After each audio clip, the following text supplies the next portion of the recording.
Yeah, hello, Dr. Peterson. Let's get started. I'd like to know, what do you think about Prime Minister of Great Britain, Theresa May? Look, I'll just kill her, because why the hell not? I'll take her money. She's not doing any good with it anyways. I'll free her niece, who's just lurking as a slave. She's got all these other people tangled up in her pawnbroker schemes. All that'll happen is the world will be a better place. Jesus Christ, Dr. Peterson. Steady on, mate, steady on. And the only thing that's holding me back is conventional moral cowardice. Dr. Peterson, I thought you were a man of God, mate. God, blimey. Days, hours and days and weeks of intense imagination about this, rationalization about this. Come again? Days, hours and days and weeks of intense imagination about this, rationalization about this.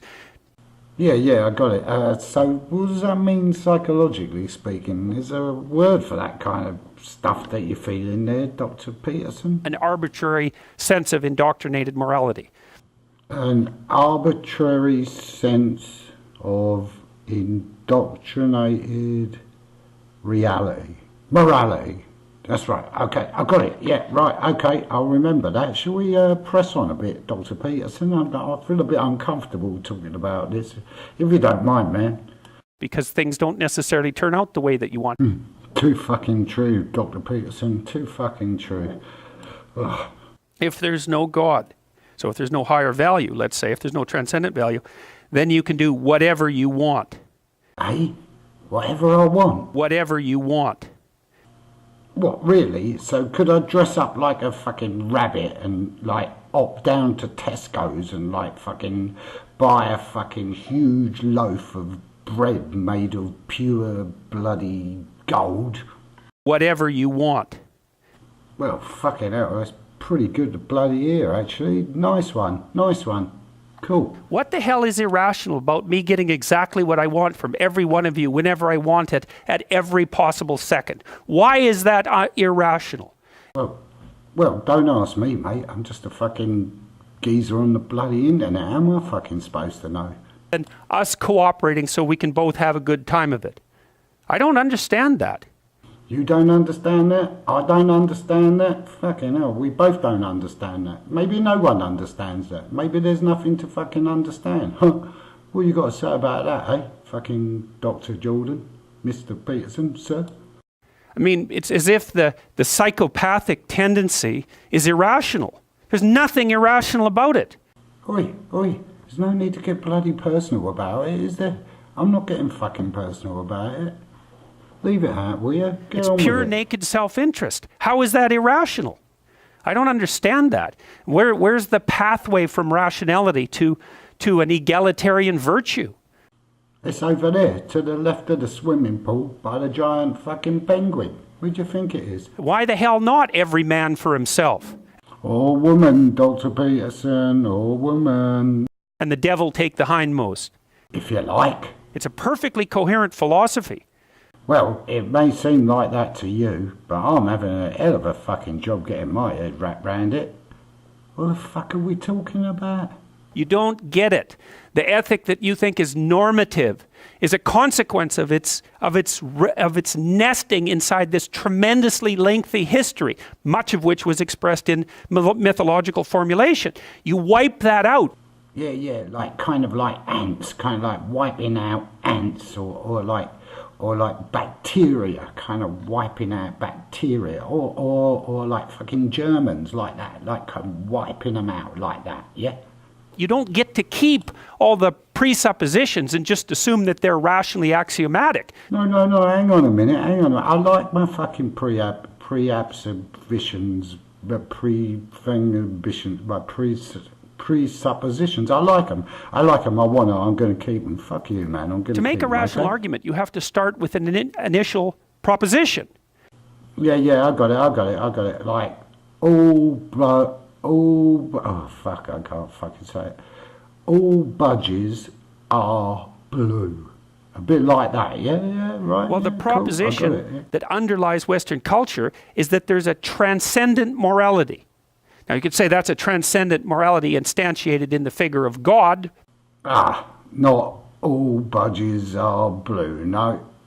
That's fine. You could even call that a personification of the morality. Or a blue budgie called fucking Joey. If you don't want to move into a metaphysical space.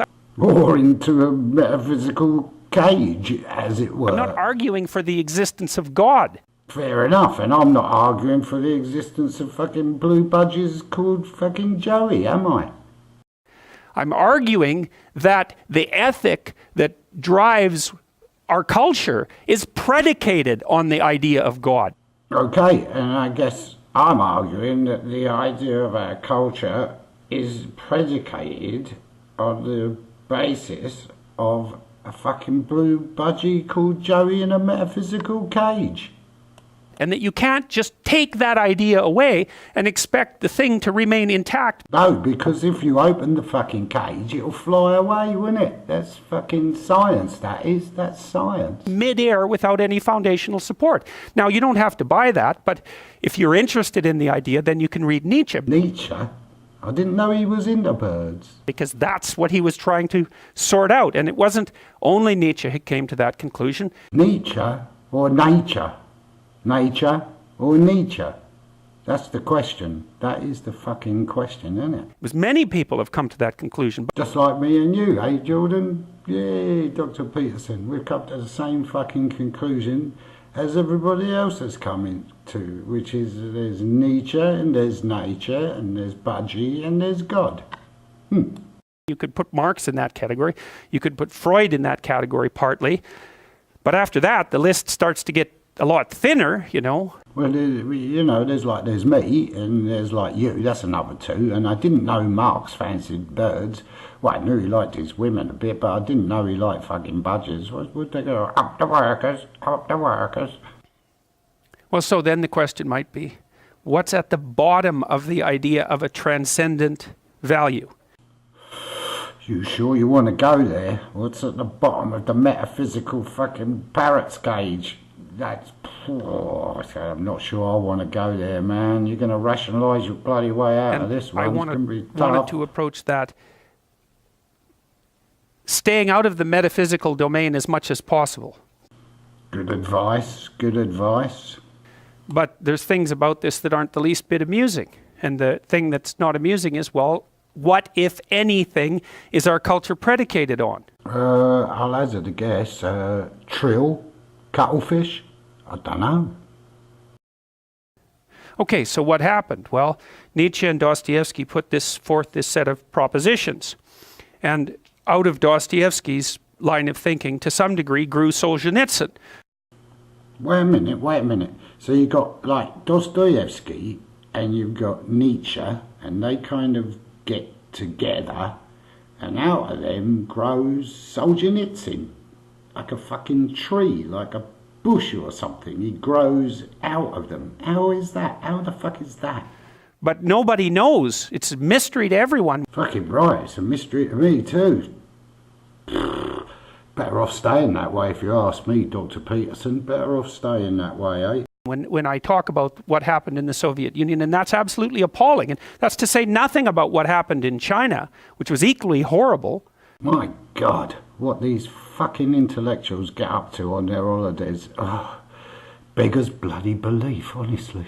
The system didn't work. It was predicated on the wrong values, unless you think that that sort of thing means worked, you know, because you have to define that as well.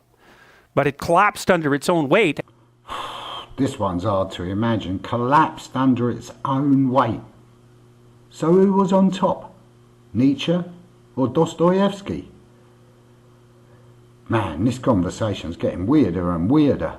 After it killed tens of millions of people, that doesn't really, and still, it's not like Russia has recovered. Well, it wouldn't, would it? Let's face it, not for a bloody long time anyways. It doesn't seem to me like that's a very good definition of worked. Now, whatever we're doing in the West seems to work. Yeah, double-sprung mattresses, that's what it is. Hold up those heavyweight fucking intellectuals, stop everything collapsing into this kind of sociological fucking mess, Jordan, man. I don't want to be a casual critic of Nietzsche because that's always dangerous, given that he probably had an IQ of 260. You know, I mean, he was way the hell out there in the stratosphere, and just when you think you've understood what he was talking about, you can be bloody well sure that you didn't. But I don't understand what I'm talking about most of the times. I mean, I've got an IQ of 260. it does seem to me, and he was running out of time. He died young, you know, and he was trying to solve this problem in a rush, I would say. What, the problem that him and, what was the other guy? Dostoevsky produced Solzhenitsyn from their very loins. Yeah, big fucking problem that was, man. And he hypothesized that people would have to become supermen, overmen, Ooh, there we got it. There we fucking got it. in order to deal with the death of God. And that idea sort of branched off into Nazi propaganda, because that's in some sense what the Nazis were trying to do. The kinky, dirty bastard. His sister, who is a perverse creature, what would you say? What would I say? I'd say, dirty bastard. I've already said it. Kinky, Aryan bastard, intellectual German.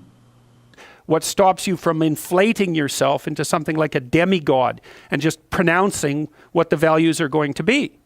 It's a good question. And I don't know the answer to that. What stops me inflating myself into being a demigod thing? I don't know. Maybe I just ain't got enough money, I guess, really. So that's a problem. No, no problem. No problem. You know, you're going to replace tradition with yourself. No, I'm not going to replace tradition with myself. No, I'm not going to do that, man. I'm not going to do that. Who fucking told you I'm going to do that? Why would I do that?